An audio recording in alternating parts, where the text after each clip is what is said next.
Senator Kit Bond, a Republican from Missouri, is the vice chairman of the Intelligence Committee. Senator Bond, good morning to you. Good morning, Meredith. So we still don't know who leaked these 92,000 documents, but as Mick just pointed out, the prime suspect is this Army Private First Class Bradley Manning.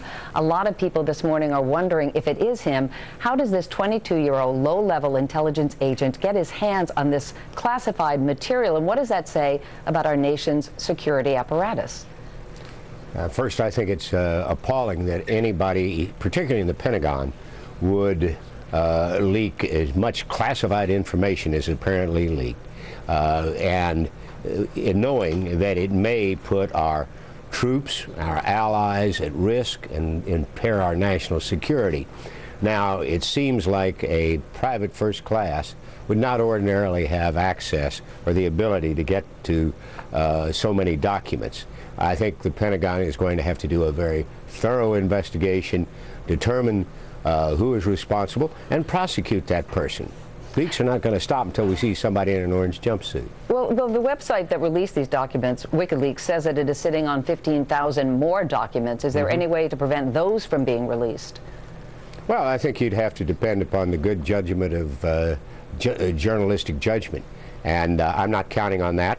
I think that there has been efforts apparently by the White House, and the New York Times agreed not to publish some things.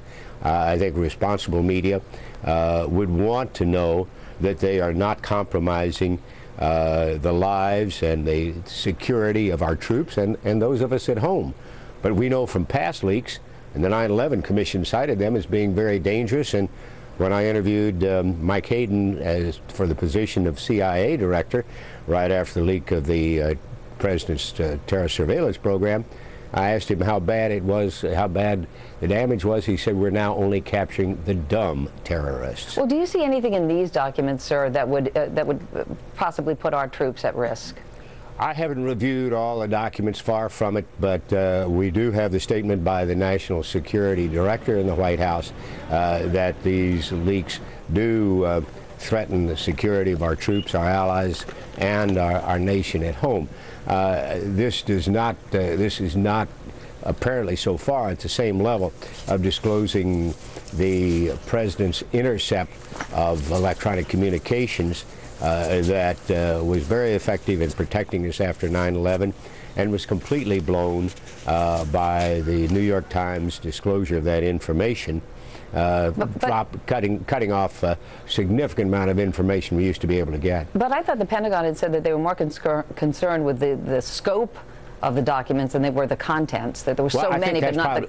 That's probably true. Somebody who is dumping 90,000 documents, there are bound to be some needle gems in that haystack of information, and they're going to have to do a lot of work to find out how it was done.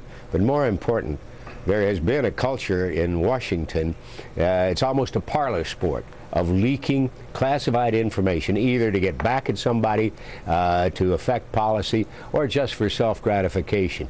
And that has been a painless violation of serious law. It has to be made painful now. Meanwhile, Senator, a recent poll shows that more than half the people in this country no longer support the war in Afghanistan. They want the troops out. Are you concerned that these leaks will further erode any public support for this war? I'm afraid, from a little I've heard, that may be the purpose of these leaks. But the fact remains that Afghanistan is critical to our national security. If we allow the Taliban and Al-Qaeda to come back in and take over Afghanistan as they did prior to 9/11, then they will have a training ground to launch more attacks like 9/11. We are there in Afghanistan to protect our allies, but most importantly, to protect our own national security here at home. We've lost 1,000 men and women in Afghanistan. We've made too many sacrifices to turn back now, because Senator, we need to proceed and succeed. All right, Senator Kip, I'm going to leave it at that. You. Thank you very much.